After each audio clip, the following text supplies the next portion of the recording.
All right, Rabbi, say good morning. Let's begin.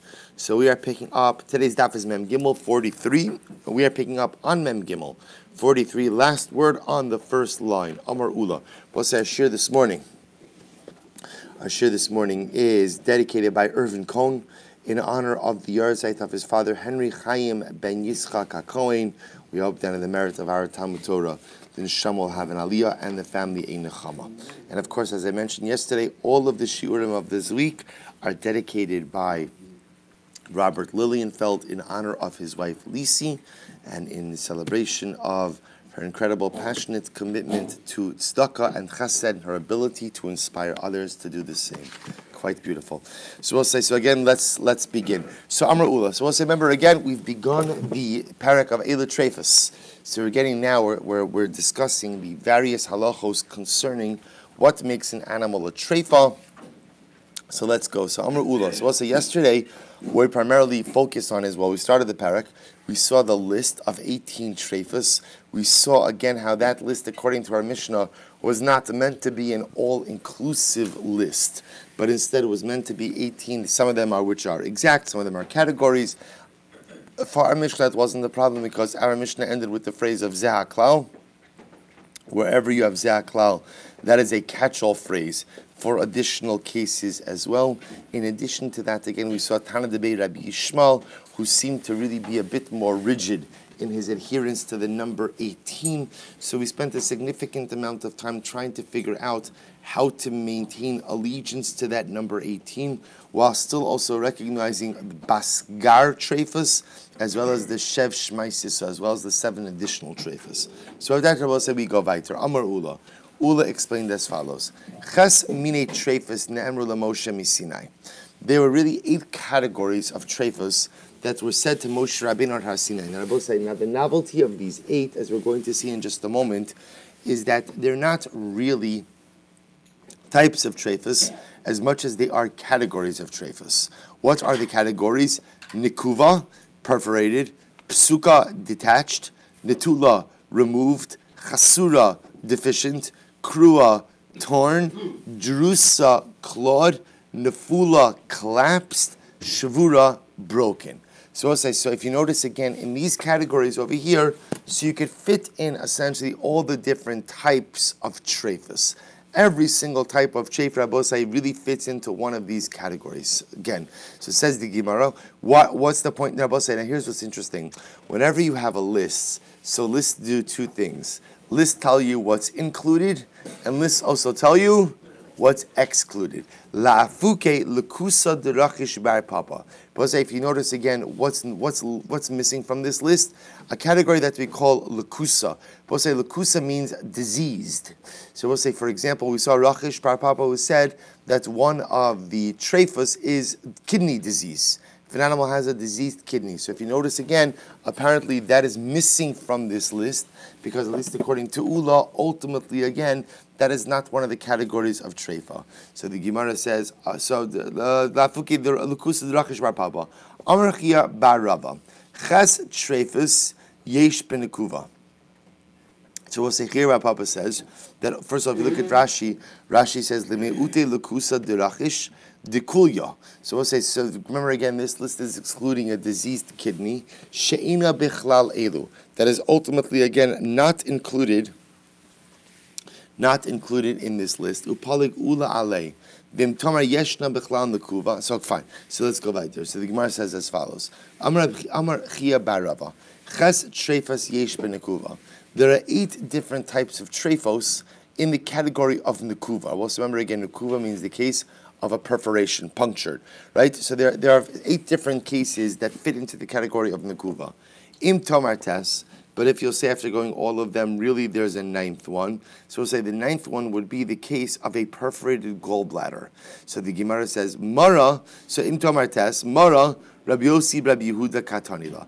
We'll say, so again, not everyone agrees with the case of a perforated gallbladder, that makes a treifa. So the Gemara says, so that reflects, the gallbladder reflects the opinion of Rabbi Yossi, Rabbi Yehuda.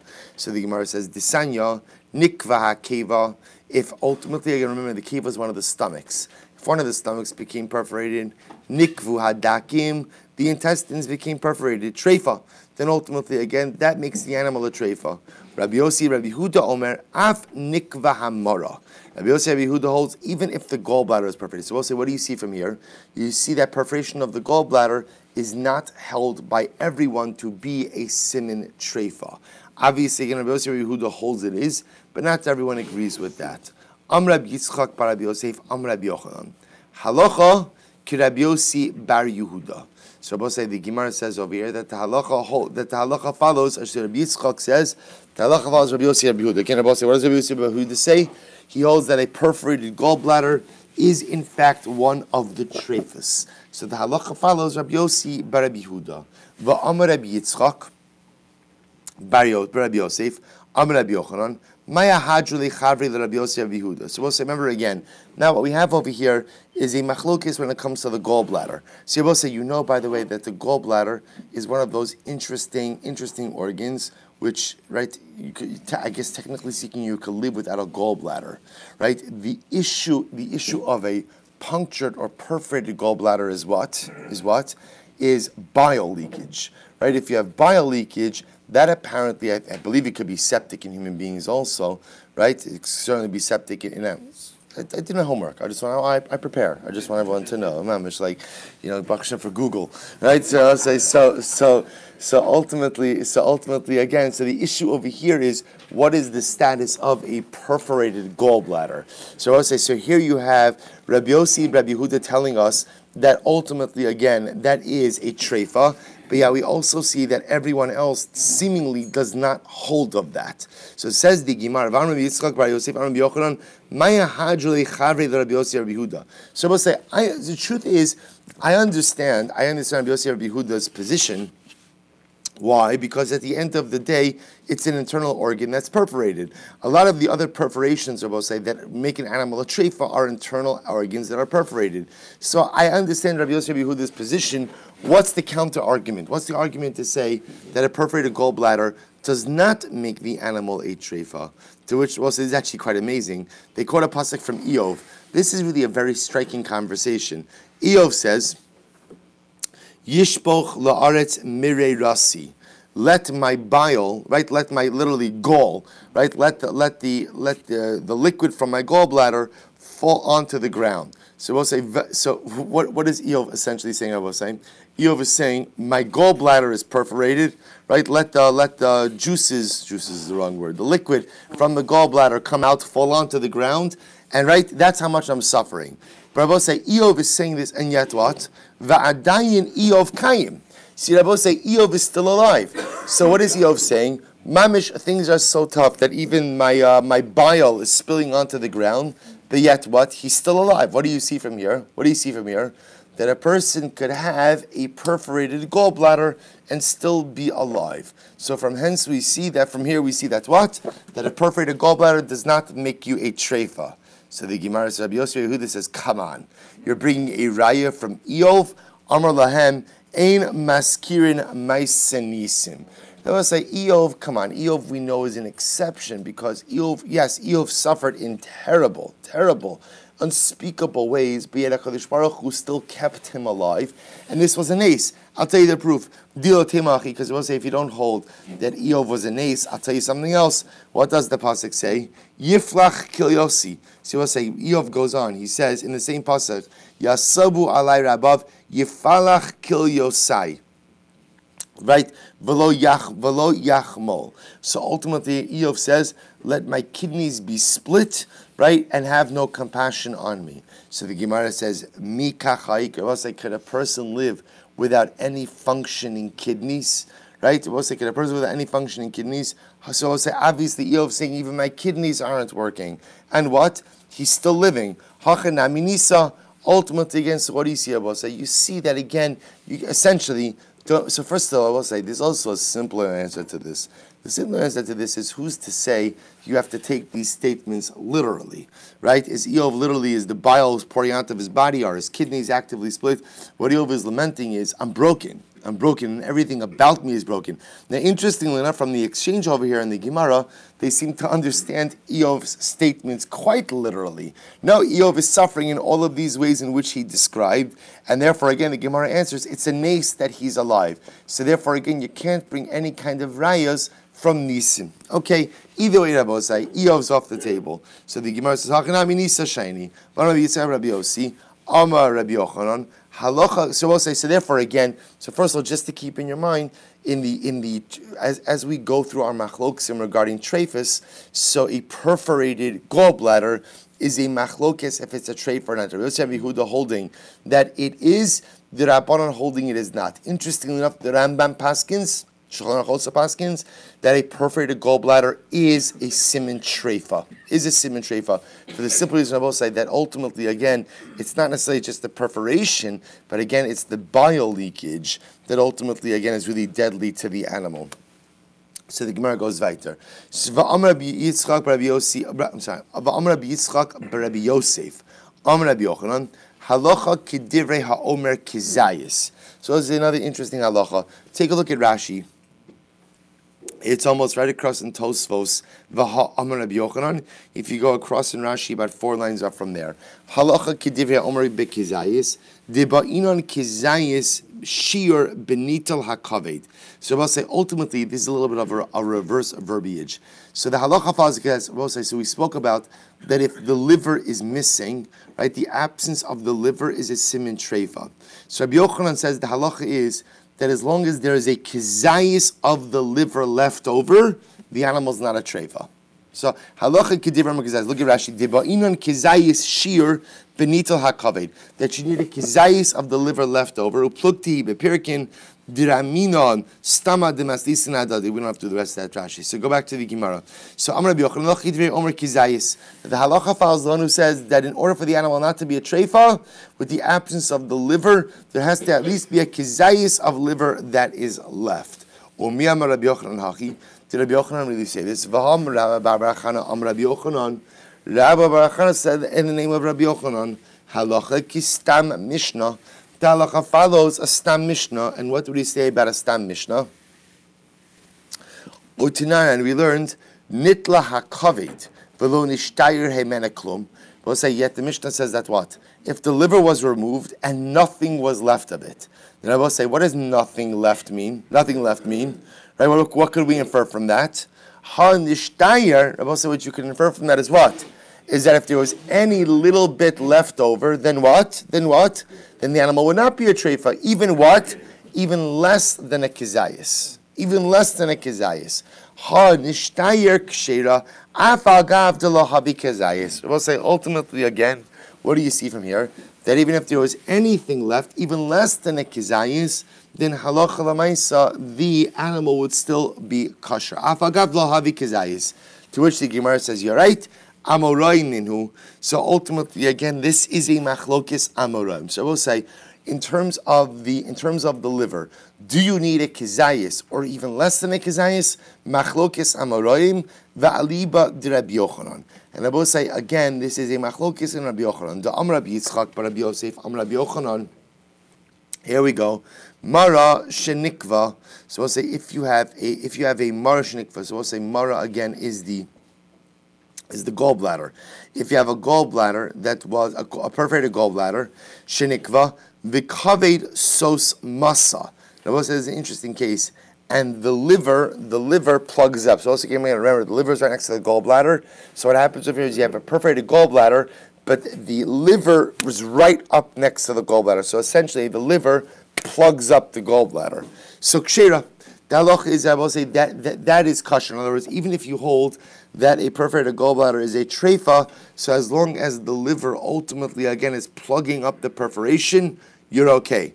Rabbi Yosef, Rabbi Yochanan, Nikev hakurkaban. So I'll say the kurkaban is in like fowl, right? Is in birds. So like a chicken, that's the gizzard.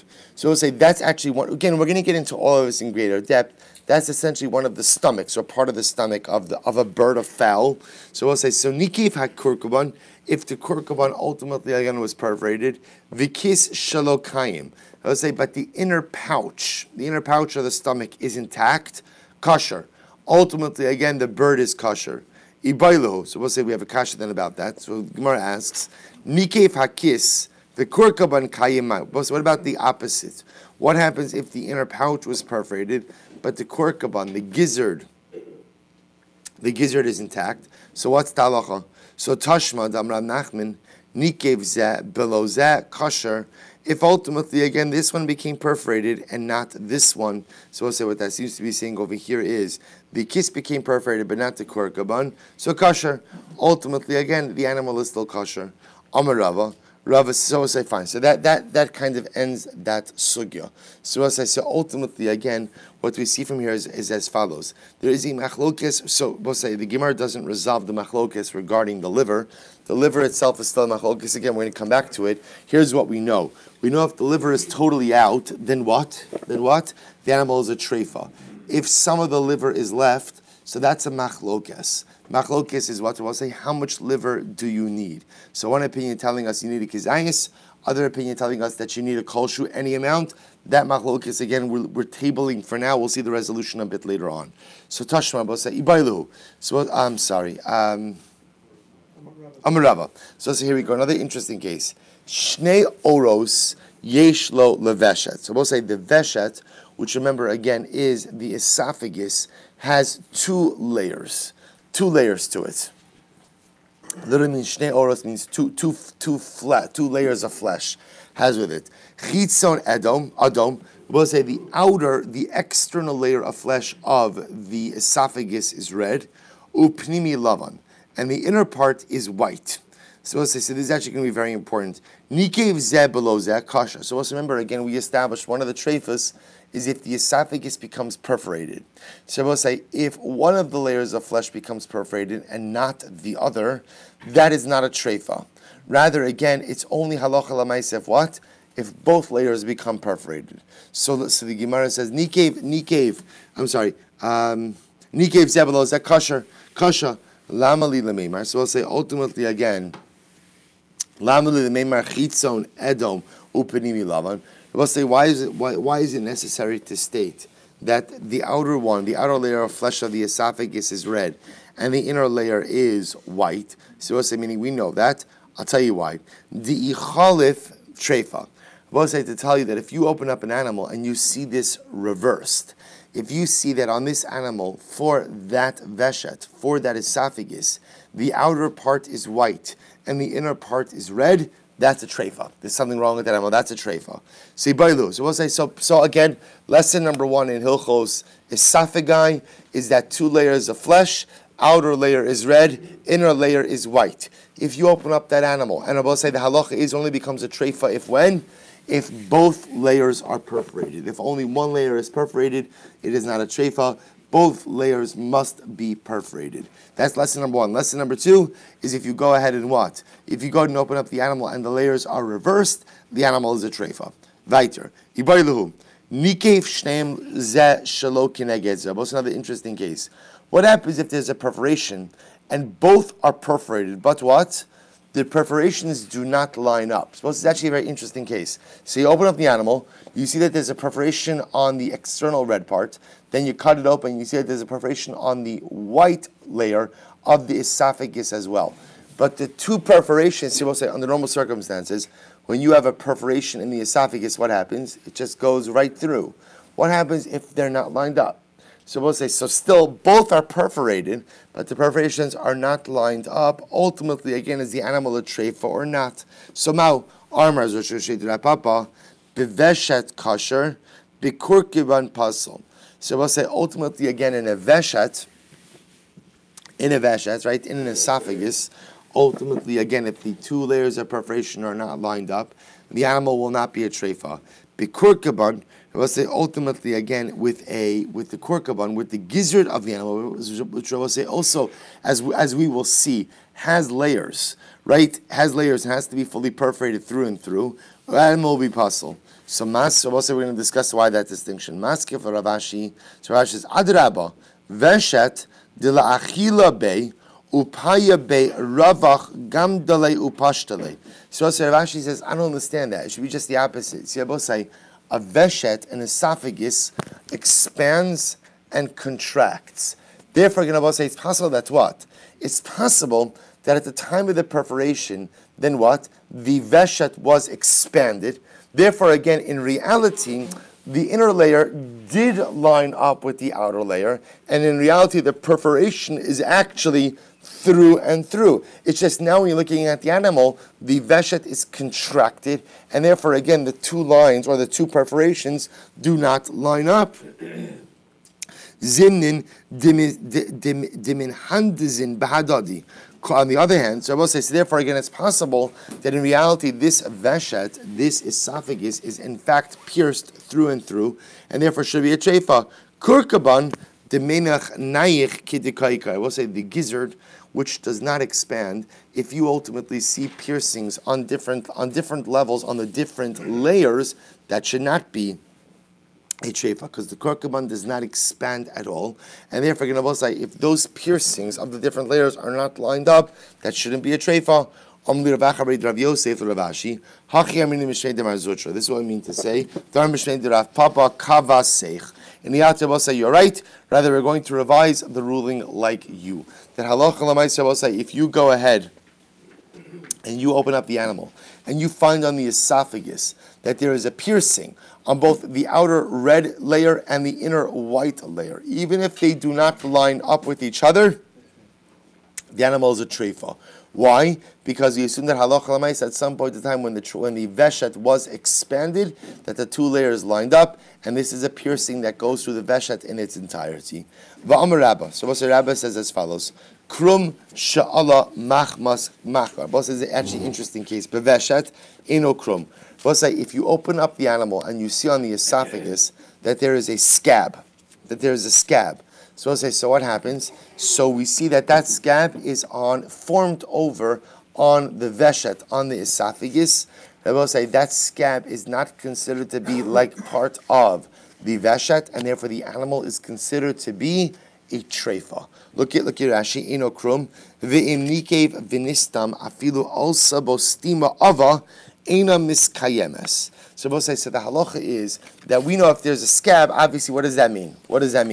That there was a perforation. That's what it means. So we know that the animal was perforated. We'll say that the scab, we assume the scab, even if it's a thick one, does not really hold, and therefore again this animal is considered to be a treifa. Rabbi says, Veshet ein lo badika mi b'chutz ela mi b'fnim. Furthermore, Rabbi said, a veshet, Rabbi said, to really examine a veshet, an esophagus, to see if as the animal's not a treifa, cannot be examined from the outside of the veshet, can only be examined on the inside. Rabbi say, now we understand that. Why is that so, Rabbi say? What's the color of the outside of the veshet? What's the color? Red. What's the color of the inside? White. So Rabbi say, so perforations, remember the assumption is perforations will be red. So therefore, I'm going to say a perforation on the outside will not be visible. Perforation on the inside will be absolutely visible. Look at Rashi. Last Rashi on the daf. Because we'll say the outer layer of flesh on the esophagus is red. A droplet of blood, which I will say, the droplet of blood, which represents the perforation, will not be visible on the outside because the whole outside is red anyway, but will be visible on the inside. So the Gemara says, "Lamai nafkamina." So we'll say, okay, what's the practical difference here? Amad beis the suffix drusa. We'll say, I'll tell you where this comes up. In a case of suffix drusa, what does that mean? Look at Rashi. Tap Rashi. The suffix drusa. Kigon hanach diika lamecha shlukid lakaman iu kashasik ve'inu kamakarkin v'amina lakaman drusa shamru tzricha bedika ve'ina asura ad sheyadim keneged achalol b'simanim ad sheyadim hasimanim atzman v'lo shenikev ela sha'aras ma'adim hasiman Umechalchal v'yorid lechalalo beveshet ve'eno nikar admimos ela. So let's listen to this. So the issue over here is if an animal is clawed, we discussed already a little bit in the Mishnah. The way the animal is clawed, let's say by a wolf, there's an issue of some poison seeping in. The way you would see the poison is by some type of reddish droplets on the esophagus. Where would you see the red droplets on the esophagus? Only where? Only on the inside, not on the outside. So let's listen to this case. An interesting story.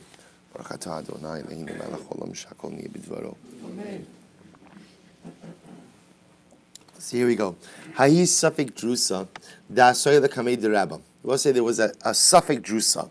There was an animal, and there was a suffix if it was clawed or not. So what happens? It came before Rabbi. Hava kabadikli Rabbi leveshet miavroi. Rabbi checked the esophagus, so they checked the animal, opened it up, removed the esophagus, and Rabbi was checking the esophagus on the outside. He was looking for simanim, that the animal was clawed, either again puncturing or poison on the outside of the esophagus. Amar le Abai says, Rabbi, v'hamarhu da'amar veshet ein lo bedika ela mi bifnim. So Rabbi, you taught us that you can't inspect the veshet from the outside. Right? The veshet could only be inspected from the inside. Apchi Rabba ubatke v'ishtachich alai trei kurte damya v'tarfa. So sure enough, what did Rabba do? He turned the veshet inside out. He looked on the inside, and what did he find? 2 droplets of blood, 2 droplets of red discoloration, and he declared the animal a treifa. To which the Gemara says, and by the way, v'Rabba nami lechadude la'abai hu deboy. We'll say Rabbi knew what he was doing. He wanted to sharpen Abaye's skills. So we'll say he wanted to see if Abaye was paying attention in Shir. Right? So he purposely begins by examining the outside of the esophagus, even though he knows full well that you can't examine an esophagus that way, but he just wanted to make sure that Abaye was paying attention. Beautiful. Amar Ula. We'll say this is another very interesting case. Yashav lo kotes beveshet. So let's say again a thorn gets lodged in the esophagus of the animal. Ein choshishin shema hevri. We are not choshesh that the animal got better, that healed. In other words, we'll say we assume that what? That thorn punctured the esophagus, and therefore what? The animal is a treifa, and we're not choshesh that it was healed from that thorn. Okay, so let's say, so what is it? Look at Rashi just a moment. Yashav lo kotes, kigon sha'achal kotes, v'nitchav l'socha veshet, ve'eno nira nikuvasa mibachutz, v'koret dam ein ba bifnim. So we'll say, this is an actually interesting case. So this seems to be a case, we know the animal ate a thorn, right? And what happens? I don't see any perforation on the outside. I don't see any red dots on the inside. But nevertheless, Ula says we have to be choshesh that the animal did not heal, and therefore the animal is a treifa. So the Gemara says, I don't understand. Uli Ula, maishna misafek drusa. So according to Rabbi, say, why is this any different than ultimately what? First of all, look at Rashi. Rashi says, in choshishin, I'm sorry, I just said that wrong. In choshishin shema hivri, Rashi means like this. Shema nakav haya, v'hivri, v'haya krum sha'ala machmas maka beveshet inokrum. I'm sorry. Ula says like this. We're not choshish for the following. If we know an animal ate a thorn, right? So I open up the animal, and what happens? I don't see any perforation on the outside. I don't see any red dots on the inside. So I could say like this. So we'll say there are 2 possible narratives. Narrative number 1 is what? Nothing happened. Narrative number 2 is that the thorn did puncture the simanim, but what? It was healed. Then I will say, what did we just say before? That Allah, if an animal eats a thorn and that thorn punctures the veshet in its entirety, even if the animal develops a very strong scab, the animal is still what? Is still a treifa. So apparently Ula says we're not choshesh for that. If we don't see what's a klal gadol life? If you don't see a problem, then what? Don't make one. So as it says the Gemara, well, I don't understand. Uli Ula, maishna misafik drusa. So according to Rabbi, say, why is this any different than a case of a Safek Drusa.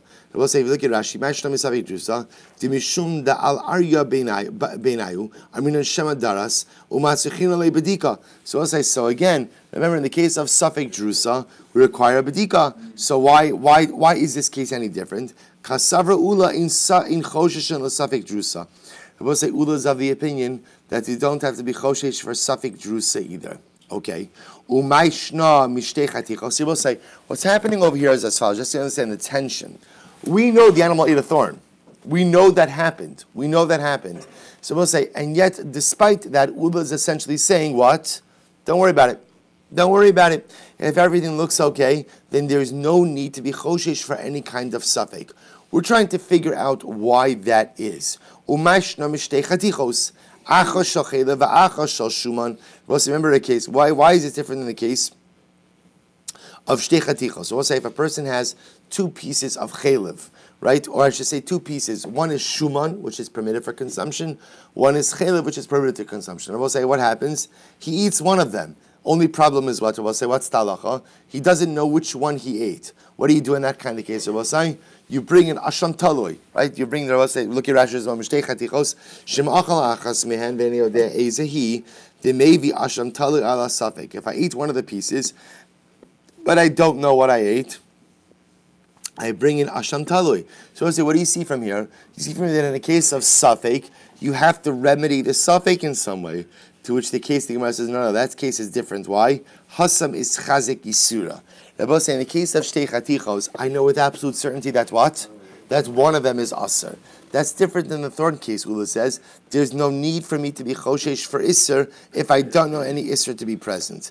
Umayshna mehaveshet maishna mehashochet. Bisakin v'nimtza peguma. Rabbi say ultimately again. What about the case of I shecht with a knife, and the knife is found to be pogum? Rabbi say the halach is that what? That you have to treat the animal as a nevela, to which the Gemara says, Hasam is yalid le'reusa b'sakin. Again, Rabbi say there's a difference. Why? Because I see now there's a problem in the knife. So okay, I'm not going to ignore a problem if it exists. I'm just telling you that if you don't see it, it's not there. In the case of the sakin, I will say it is clear after I shech the animal that what? There's a pegima in the sakin. There's something wrong with the knife. So to ignore that, I will say would be burying my head in the sand. Umayshna me safek tuma birshus hayached desveikotame. I will say, what about the case of safek tuma in a private domain, where the halach is that such a safek is tame? So we'll say, so you see that again, a safek you have to deal with stringently. Or the tamech, but using that logic, nidmiye l'safek tuma birshus harabim desveikotar. We'll say, why don't you compare your case to a case of safek tuma birshus harabim, which is tar, to which the Gemara says, no, come on, don't bring in those cases of safek tuma birshus. Why? I will say, elahasam hilchasa gemirila misota. Rather, I will say, remember again, halach l'maisa, those halachos of safek tuma. Birshus Hayachad and Birshus Harabim, I learned that from where? We've had this many times before. I learned that from Sota. Those are both are cases that are independent cases. Yosef Ahomi Rabbana Kameid Rav Kahana. The Yosef Vikamer. So I'll say one of the rabbis was sitting before Rav Kahana, and he was sitting and saying, Nimtseis Itmar. So I'll say, remember again, what's the case? The case over here is Nimtseis. Rashi says Nimtseis below Tchiva. I will say, Ula's case is a very specific case. Yashav la kos, right? The case over here is nimtses. I am finding the thorn. So what's the case? I find the thorn in the esophagus. I will say, but what doesn't it say? What it doesn't say is the thorn is not embedded. Right? The thorn is not embedded. All that's happening over here is that I find the thorn inside the esophagus. In that case, Ula is saying, listen, if you don't find it embedded, don't make a problem if there is none. Aval yashav chayshinon.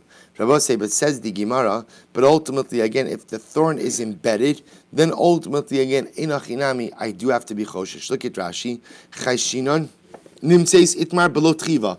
I find the thorn, but it's not embedded in the veshet. Chayshinon, Rashi says, shema shtei ha'oros nikvu v'hivri achitzon. See, Rabbi say, if I find the thorn embedded inside, on the inside part of the veshet, because that's where you'd be finding a thorn, the animal consumed it, I find it embedded. See, Rabbi say, so just now that we're clarifying the case a little bit, remember again, The veshet is only, right, a perforated veshet only makes the animal a treifa when? If it's punctured on both levels. The case over here is, I shech the animal, I open it up, I find now a thorn. So there are two cases. If I just find the thorn inside the veshet, so Ula is going to say what? Animal is fine.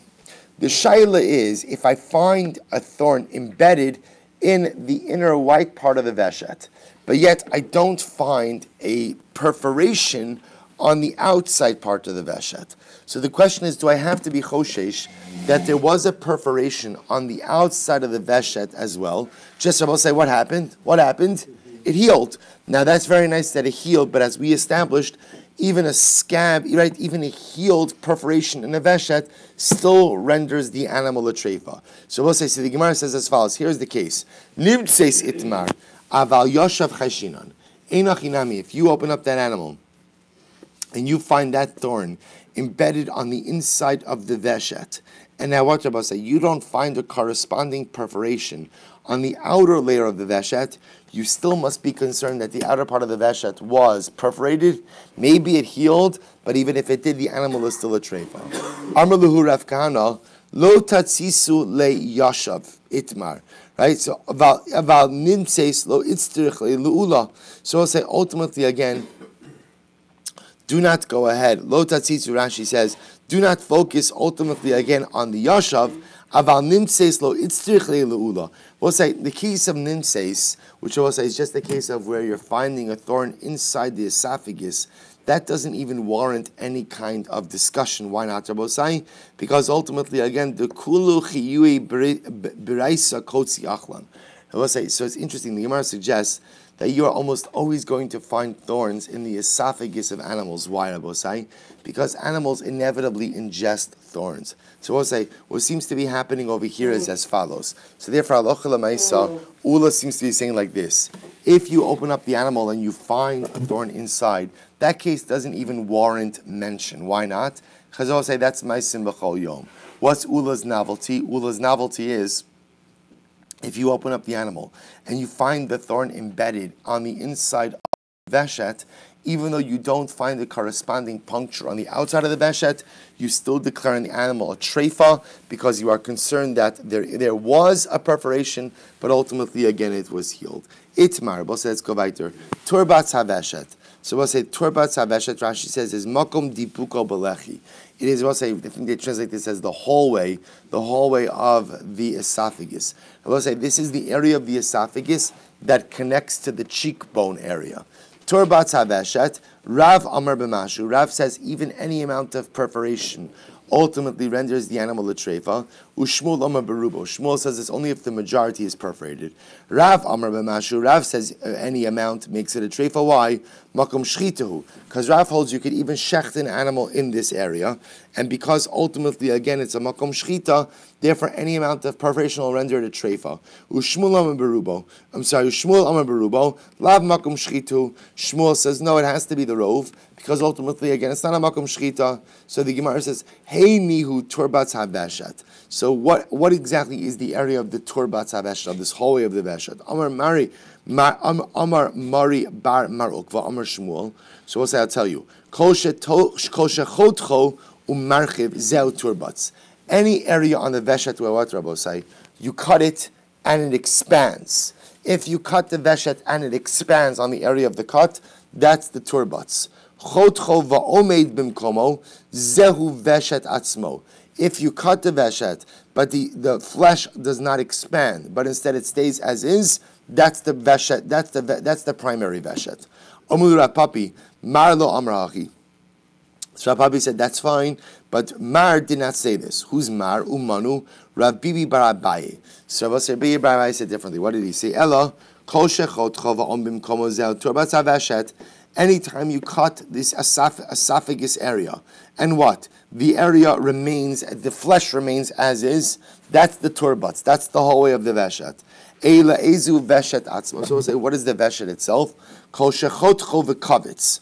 Ultimately, we'll say that's any area, when you cut it, it contracts. Right? If you cut it and it contracts, which we'll say the opening, in other words, the area of the cut contracts, that's the veshet. So Yonah Amar Rabbi Zera. So we'll say Yonah said the name of Rabbi Zera. Mibalasa. Rashi says Mibalasa Makom Beis Habliya Kari Turba. So we'll say the area where the animal swallows is called the Turbat's Habeshet. The Samoch Lerosh Hanekimot. And I will say it's right by the opening, ultimately, of the esophagus. Vikama Amar Rav Avia Pachos Misara. How much does this area span? Rav Avia says Pachos Misara, less than the size of a barley kernel, Va'adif Michitasa, but larger than the size of a wheat kernel. Ha'itura Libnei Rav Ukva. So we'll say ultimately again there was this ox that belonged to the sons of Rav Ukva. The Aschal B'Shchita B'Turbat Haveshet, the Gamar B'Veshet. So we'll say interestingly enough they began the Shchita in the Turbat Haveshet, right, in the hallway of the Veshet, which I will say is clearly much higher up on the esophagus, but yet they ended it lower down in the esophagus. So they did like a diagonal Shchita, starting from very high up in the Turbats and going down. Amarava, Ramina Ali Chumri Derav V'Chumri Deshmuel V'Tarif Nolei. The truth is, the shechita is not going to be good. Why? Because essentially we're going to go ahead and take the chumras of Rav and Shmuel and apply it to this shechita. Chumrei de Rav. So we'll take the chumras of Rav. Dama Rav b'mashu. Rav says any perforation in the turbats ultimately renders the animal a treifa. Ha'amar Rav makom shchitu. But Rav says that's fine. But Rav says that the turbats is a makom shchita. In which case, again, the shchita should be good. Kishmuel. We'll say that's where we add in the chumras of Shmuel. Da'amar Lav makom shchitu. We'll say Shmuel holds that the turbats is not a makom shchita. Shmuel, but we'll say according to Shmuel, ha'amar berubo. Ultimately, again, Shmuel says, we'll say that even though the turbats is not the makom shchita, the animal only becomes a treifa through the turbats if the majority of the turbats is perforated. Kirav domer b'mashu. So we'll say that's where you bring in the sheet of Rav. Rav says even a mashu, even a small amount. So igalgel milsa. So we'll say the matter escalated. They brought this to Rabbi Abba. Amar Lahu Tura Bein the Rav Bein the Shmuel Shari. Ultimately, again, so we'll say he paskin that this ox, both according to Rav and to Shmuel, is going to be permitted. Zilu Amru Le Lebreid Rav Yosef Barchama Til Shalim Demeitura Limarer. Both said this is actually amazing. Go and tell the son of Rav Yosef Barchama that he owes money to the children of Rav Ukva. I will say that he assered the ox, right? He chafed up the ox unnecessarily. So we'll say we'll stop over here for today. We'll continue with this case tomorrow. So again, we're dealing now again with the shchita of an ox that began with the turbats, that began in the upper part of the esophagus, went down. Originally, the original posek said that it was asser. Ultimately, again, it was deemed kosher, to be continued tomorrow, Mir Hashem.